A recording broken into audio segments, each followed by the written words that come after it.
Asterisk, asterisk. You think silence will push her away forever. You think the moment you stop reaching out, stop explaining, stop proving yourself, she's gone for good. But here's what's actually happening. Every text you send, every just checking in, every attempt to remind her you exist, is the very thing keeping her away. You're not losing her because you disappeared. You're losing her because you never did. Asterisk, asterisk. Let me tell you something. Most men will never understand about female psychology, and it's going to sting at first, but it's the truth you need. When a woman pulls back, your instinct is to close the distance. You think presence equals value. You think consistency means showing up in her notifications every day. But presence without power is just noise.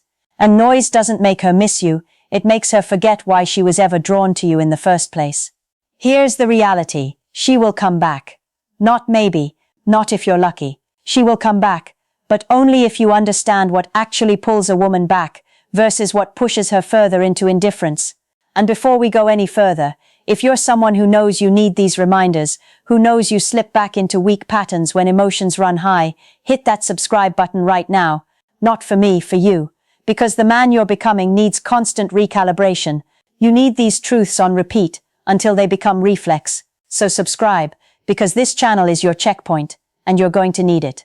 Now, let's break down what's really happening when she walks away, when she goes cold, when she starts giving you breadcrumbs or ghosts. You think it's about something you did wrong. You replay conversations. You analyze the last time you saw her. You convince yourself there's a magic sentence you didn't say that would have changed everything. And that's the first trap. You're operating from a frame of deficit. You think you lost something. But you didn't lose anything. She did. And until you believe that at a cellular level, she'll never believe it either. Women don't leave because you stopped being perfect. They leave because you stopped being grounded. They leave because somewhere along the way, you made her your emotional center. You started checking her mood to decide yours. You started planning your day around her availability. You started seeking validation from her attention. And the moment a man does that, he stops being the man she was attracted to. He becomes a project, a responsibility, a weight. That's called frame collapse. And it's the single fastest way to kill attraction. Because attraction isn't built on how much you care. It's built on how much you value yourself. It's built on whether or not your world keeps spinning when she's not in it. And here's the part that's hard to hear. If she left, it's because your world stopped spinning. You gave her the role of the sun, and when she moved, everything went dark. She felt that. She felt the pressure of being your source, and it repelled her. So you think reaching out is the solution. You think reminding her you exist will reignite something. But what you're really doing is confirming her decision. Every text that says, "Hey, just wanted to see how you're doing," translates to, "I'm still here, waiting, hoping, orbiting your silence." Every paragraph explaining your feelings translates to, "I need you to validate me, because I can't validate myself." And every attempt to fix things translates to, "I'm still in deficit mode, still trying to win you back, still not the man you left." Here's the shift. You stop performing your interest. You stop trying to prove your worth. You stop acting like her absence is a problem you need to solve, because it's not. Her absence is information, it's feedback. And instead of panicking, instead of chasing, instead of collapsing into neediness, you take that feedback and you rebuild, not for her, for you. You stop texting. You stop liking her posts. You stop existing in her peripheral vision. And I don't mean you do this as a tactic. I don't mean you disappear to manipulate her into missing you. I mean you genuinely redirect your energy back into your own life. You go to the gym not to post a thirst trap, but because you need to feel powerful in your own body again. You work on your business, your craft, your purpose, not to show her what she's missing, but because you remember that you had a mission before her and you'll have one after her. You spend time with people who remind you of your value. You rebuild your frame. You reclaim your center. And here's what happens every single time. She notices, not immediately, not in a week, but eventually the absence she expected to control starts to unsettle her. Because women are deeply attuned to energy shifts. She was used to your attention. She was used to knowing you were there, waiting, available. And now you're not. Now there's silence, real silence, not the passive-aggressive kind, not the "I'm ignoring you to hurt you" kind, the kind that comes from a man who genuinely moved on with his life. That silence is louder than anything you could ever say, because it forces her to sit with her own thoughts. It forces her to ask herself questions. Is he okay? Is he with someone else? Did I make a mistake? Why doesn't he care anymore? And those questions are the beginning of curiosity. Curiosity is the seed of attraction. You can't create it by explaining yourself. You can't create it by being available. You create it by being unavailable, by being whole without her, by being the version of yourself that doesn't need her to feel complete. Let me paint you a picture of the man she can't stay away from. He's not the one blowing up her phone. He's not the one writing essays about his feelings. He's not the one strategizing how to get her back. He's the man who woke up the day after she left and went to work. He's the man who didn't post cryptic song lyrics. He's the man who didn't badmouth her to his friends or stalk her social media. He's the man who said, "All right, that chapter's closed. What's next?" He's grounded. He's not shaken by her absence because his worth isn't tied to her presence.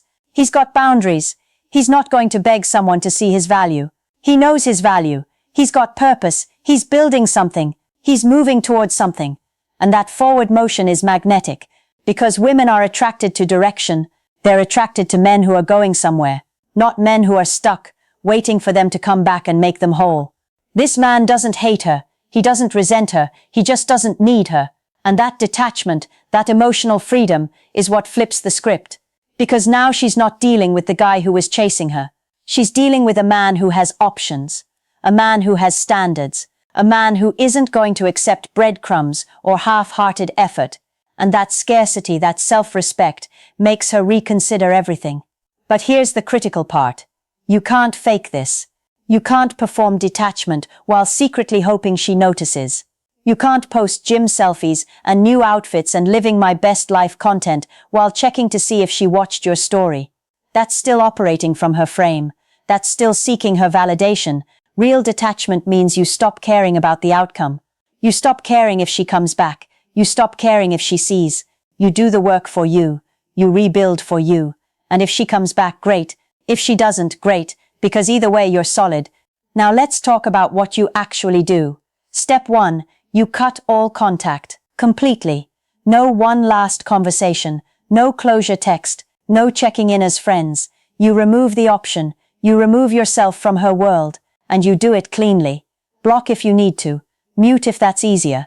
But you create space. Real space. Not the kind where you're lurking in the background. The kind where you're genuinely gone. Step 2. You redirect every ounce of energy you were spending on her back into yourself. You make a list. What did you stop doing when you were wrapped up in her? What hobbies did you drop? What goals did you put on pause? What friendships did you neglect? You pick those back up. You rebuild the life you had before her, and then you build past it. You level up. You become the version of yourself you were supposed to be if you'd never met her. Step 3. You stop monitoring. Stop checking if she's viewed your profile. Stop asking mutual friends about her. Stop keeping tabs. Because every time you do that, you reset the clock. You stay emotionally tethered. You stay in her world, and you can't detach if you're still watching. So you discipline your attention. You train yourself to focus on what's in front of you, not what's behind you. Step 4. You recalibrate your standards. You ask yourself honestly, was this relationship actually good, or was I just addicted to the highs? Was she treating me with respect, or was I tolerating disrespect because I was scared to be alone? Was I operating from abundance, or was I operating from scarcity? And you get real with yourself, because most of the time the reason it hurts so much isn't because she was so great, it's because you made her the exception when she should have been an option. Step 5. You open yourself to new experiences. Not to make her jealous, not to rebound, but to remind yourself that the world is full of people, full of opportunities, full of energy. You go on dates. You meet new women. You don't force anything. You just allow yourself to be available to life again. And in that availability, you remember something crucial. She was never the only option. She was just the one you fixated on. And fixation is not love, it's fear. Here's what all of this does. It breaks the cycle. It snaps you out of the weak, reactive, low-value frame you were stuck in. And it does something even more important. It makes you genuinely attractive again. Not because you're playing a game, but because you've remembered who you are. You've remembered that your life is the main event, and she was a guest. and guests don't get to dictate the show. And here's what happens next, almost like clockwork. She reaches out, could be 2 weeks, could be 2 months, could be 6 months, but she reaches out, a random text, a meme, a how have you been? And here's where most men fumble. They think this is the green light. They think she's back. They think they won. So they pour everything out. They explain how much they missed her. They ask where things stand. They try to lock her down. And just like that, they collapse the frame again. They go right back to the needy, desperate energy that pushed her away in the first place. Don't do that. When she reaches out, you stay grounded. You're friendly. You're calm.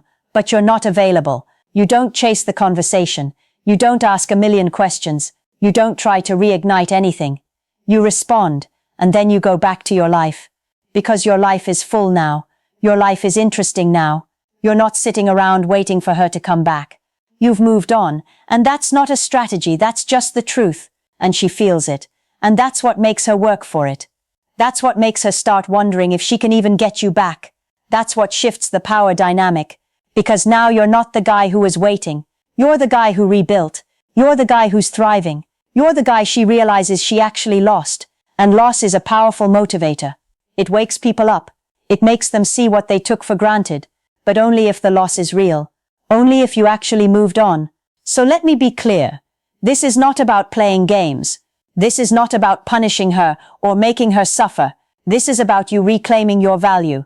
This is about you remembering that you don't need anyone to complete you. You're already complete. You're already whole. And any woman who gets to be in your life is lucky. Not because you're perfect, but because you're grounded. You're solid. You're a man who knows his worth and doesn't negotiate it. And if she comes back and she's genuinely different, if she's showing effort, if she's treating you with respect, if she's adding value to your life, then maybe you explore that. But you explore it from a place of strength, not desperation. You explore it as an option, not a need. You explore it knowing that you're fine either way. Because you are. You've proven that to yourself. And if she doesn't come back, you're still fine. Because this was never really about her. It was about you. It was about you breaking the pattern of seeking validation outside yourself. It was about you learning to fill your own cup. It was about you becoming the kind of man who doesn't collapse when someone walks away. The kind of man who says, all right, next, and means it. That's the man who wins, not because he gets the girl back, but because he gets himself back. And that's the only win that actually matters. You are not the guy waiting by the phone. You are not the guy refreshing her social media. You are not the guy stuck in the past, replaying what went wrong. You are the man who walked away from the need, the man who rebuilt, the man who leveled up. You are the answer. You always were. You just forgot for a minute. But now you remember, and now you move accordingly. If this hit you, if you felt that shift, if you know you need more of this energy, hit subscribe, because this is where we build men who don't break. This is where we build frames that don't collapse. This is where we build the kind of self-respect that changes everything. You're not just watching videos.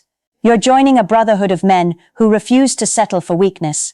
So subscribe, lock in, and let's keep building. Welcome home.